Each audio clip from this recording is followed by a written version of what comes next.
Hi guys, I'm Julianne from Coolalooo, and today we're making a lead rope for a hobby horse together. There are a couple of options for making a lead. Usually a lead like this is used with a stable halter or with a rope halter. And it's there, as the name says, for leading your horse. And of course, that is the same for a hobby horse.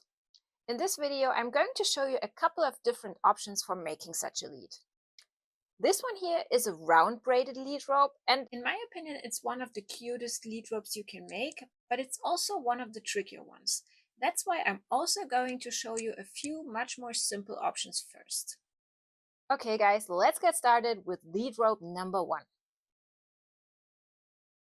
For the first and simplest lead rope version using a basic knot, you'll first need some rope. This one here is a polypropylene rope from one of our halter DIY kits, and I'm measuring out 28 inches, which is about 70 centimeters.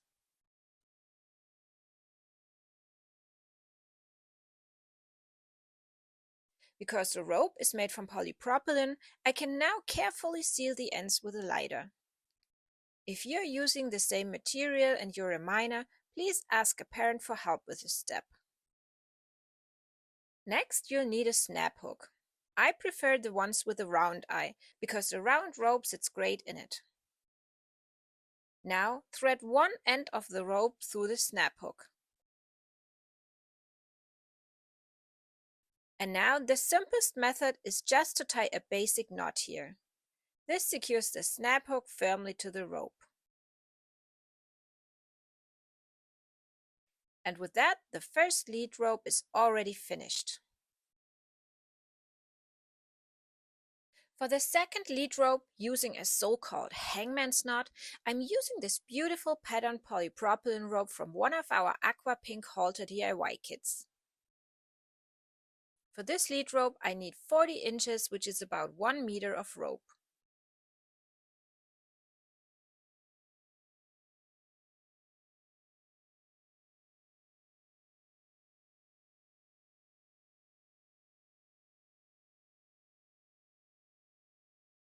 Since the rope is also made from polypropylene, I can carefully seal the ends with a lighter.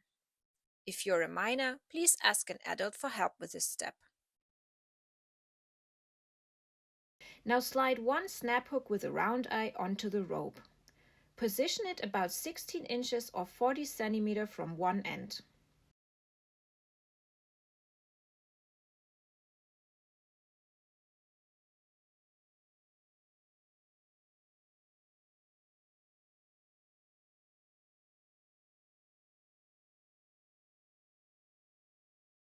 To keep everything in place for the next step, use a sewing pin or clip to hold the two rope strands together just below the snap hook.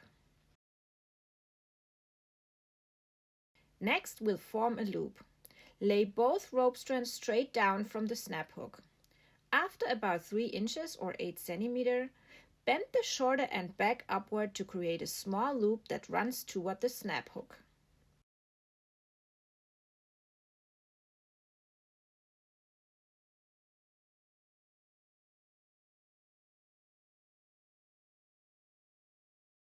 Now hold all 3 rope sections together just below the snap hook.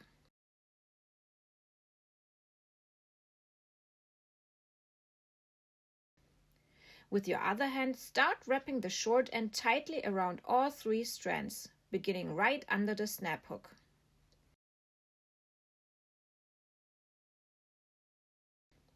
Keep wrapping until about 2 inches or 5 centimeters of the short end remain.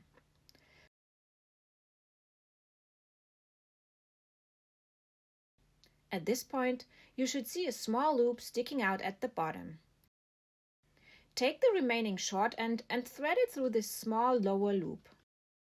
Then hold the short end and the long rope with your fingers and use your other hand to push the wrapped section toward them. As you push, the lower loop will shrink and pull the rope end inside the wrap, locking everything securely in place. Continue pushing until the knot feels really tight.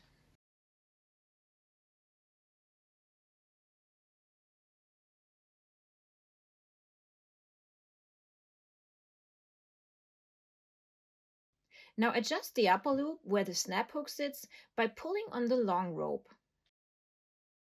A loop height of about half an inch to 1 inch, which is 2 to 3 centimeters, looks neat and holds well. At the end, I simply cut off this small excess piece here and carefully seal it with my lighter.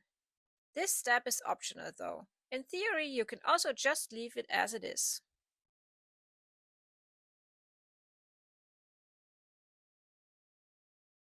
And with that, the lead rope with the hangman's knot is finished as well. For the next lead rope version, you'll need a few scraps of bag webbing. I usually just use whatever I have left over from making my regular stable halters. It should be at least 12 inches or 30 centimeters long. That's the minimum length you need for the lead rope.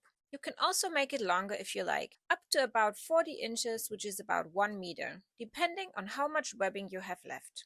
You could also use any type of ribbon you can find at home. Okay, so now I'm cutting off the 12 inches or 30 centimeters from my webbing.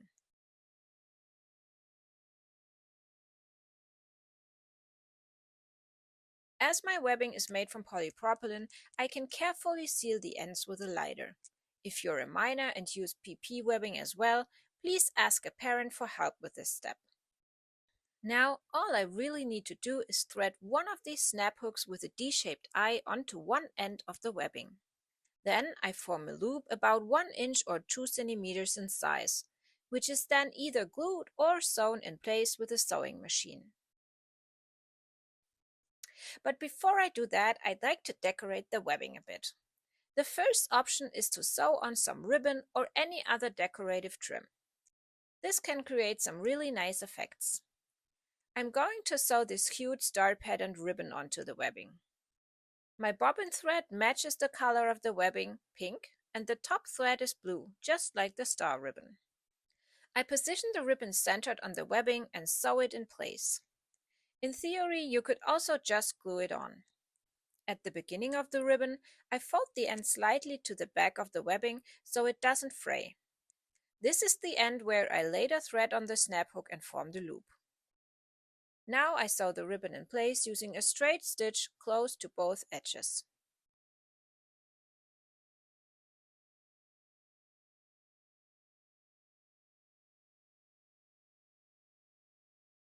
When I reach the end of the webbing, I cut the ribbon with a bit of space to the edge and fold the ribbon under. This way, the end is hidden as well and won't fray.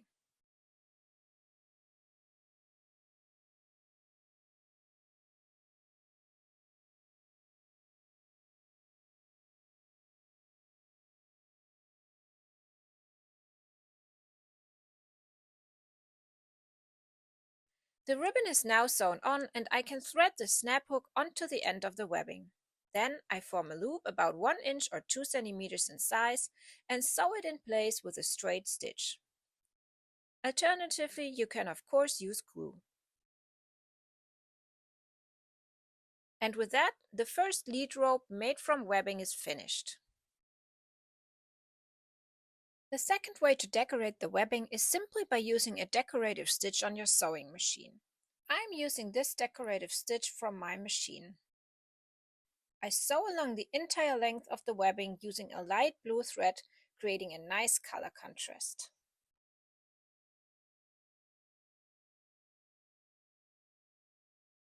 Now you can thread on a snap hook and then form a loop. To secure the loop, I'm using hot glue this time. I simply apply a bit of hot glue to the inside of the loop and press everything together firmly. And with that, the second back webbing lead is finished too. If you have a bit more webbing left over, you can also cut a longer piece. Then you can attach the snap hook on one side. I temporarily pin the loop around the snap hook. If you like, you can also form a large loop at the other end of the webbing, big enough to put your hand through so you can comfortably hold the lead rope using the loop. This is optional, you can also just leave it long. Personally, I think it's pretty cool and a nice variation. You can then sew or glue both loops in place.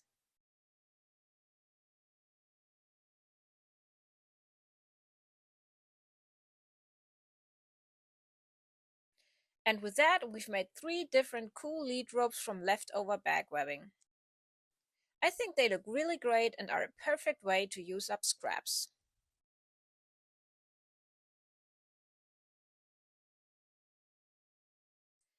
Finally, we're making my absolute favorite, a round braided lead rope. For this, you need 2 ropes, each 80 inches or 2 meters long.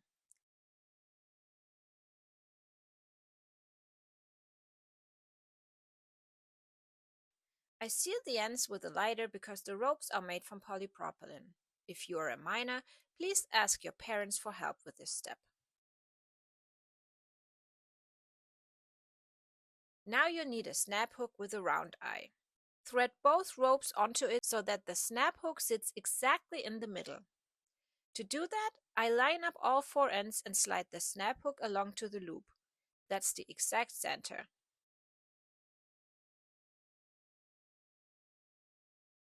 I secure the ropes at this point with a needle so nothing can slip.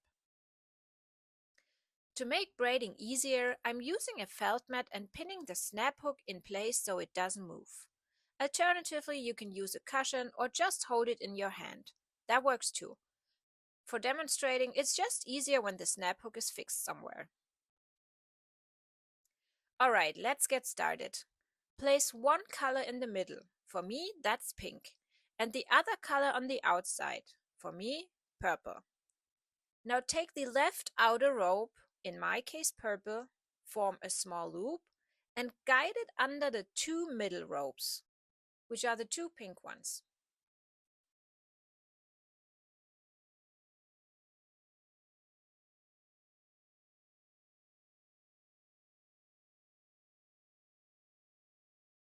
Now I take the same purple rope and guide it back over the right middle rope, pink in my case.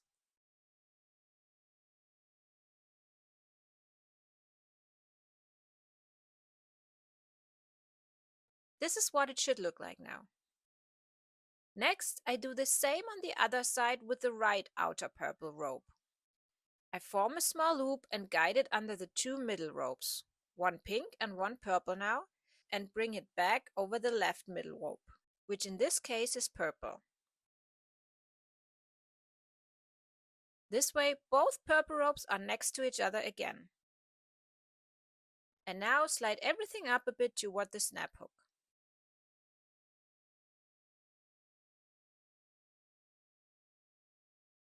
And now we continue using the same principle. Take the left outer rope and guide it under the 2 middle ropes, now both purple, and bring it back over the right middle rope. Then take the right outer rope, guide it under the 2 middle ropes, and bring it back over the left middle rope. Now pull everything tight. You can already see the round braided structure forming. I remove the needles now and pull everything snug. This is what it should look like now. From here on, you just continue in exactly the same way.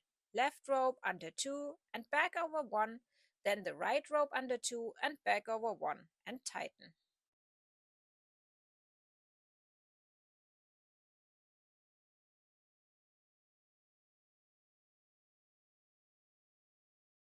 At this point, you can also just hold the lead in your hand. I simply keep going like this. It really helps me personally if I say it out loud while braiding.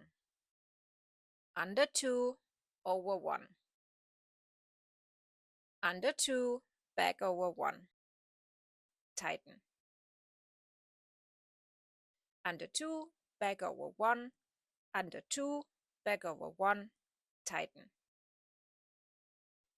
You keep repeating this until you reach the length you like. Under 2, over 1. Under 2, back over 1. Under 2, back over 1. And then carefully tighten everything. You braid until the ends are about 8 inches or 20 centimeters long. Then it's time for the finishing knot.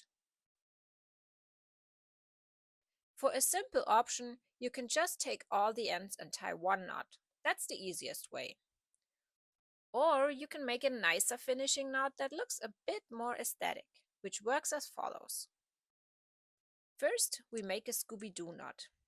To do that, lay the rope ends pointing in all 4 directions. This is what it looks like. Now take the top rope and lay it in a loop over the right rope. Then take the right rope and lay a loop over the bottom rope.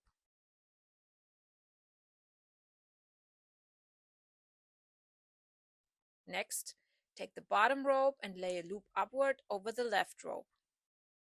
And finally, take the left rope, form a loop, and pull it from top to bottom through the first upper loop. Now carefully tighten all the ropes one after another until the Scooby-Doo knot forms.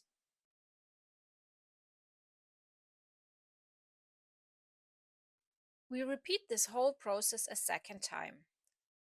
Lay the top rope down over the right rope over the bottom rope to the left, the bottom rope over the left rope upward, and the left rope over the top rope to the right and through the first loop. But this time, don't tighten the knot. We want all the rope ends to come out of the center of the knot later instead of sticking out to the sides. That's why the first rope now needs to be guided from bottom to top through the nearest loop, which is this one here. Okay, so I take the rope end that comes from the top and guide it from bottom to top through the nearest loop. For this, I lift the loop slightly and pull the rope through. Next, I take the rope that was originally on the right and do the same with the nearest loop, pulling it from bottom to top. Now, I take the rope that was originally at the bottom and guide it from bottom to top through the nearest loop as well. Finally, the last rope end on the left remains. This one also goes through the nearest loop, which in this case is this small one right here, again from bottom to top. This is what the whole construction should look like now. And now we can gradually tighten everything as evenly as possible. The knot should sit as close as possible to the first Scooby-Doo knot.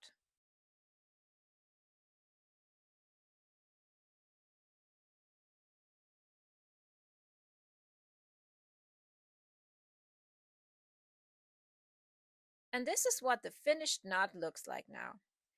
The advantage is that the rope ends come out of the center and you don't end up with a bulky knot, so it just looks a bit nicer overall. Now you can trim the rope ends to a length you like and seal them again with a lighter. Alternatively, you can add a bit of glue so they don't fray. And with that, the round braided lead rope is finished. This is truly my absolute favorite because first of all it's nice and thick, and second you can create such cool color combinations. And that wraps up all the different lead rope variations in this video.